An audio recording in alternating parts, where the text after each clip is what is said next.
পাগলের মতো চিৎকার করবে, কিন্তু পৃথিবীর এই আওয়াজ কেউ শুনতে পাবে। আর যারা সুদখোর হবে, আল্লাহর হাবিব সাল্লাল্লাহু আলাইহি ওয়াসাল্লাম বলেছেন, সুদখোরের পেটের ভিতরে সাপ থাকবে। সাপ কিলবিল কিলবিল করতে থাকবে, তার নাড়ি ভুঁড়ি কামড়িয়ে কামড়ে শেষ করে ফেলবে, কিন্তু সেখানে কোনো মৃত্যু নাই।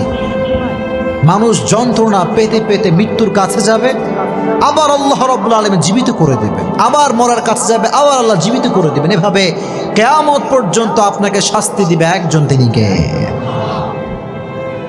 রব, তুমি আমাদের সবাইকে এই সমস্ত আযাব থেকে বাঁচায় দিও, পড়া আমিন।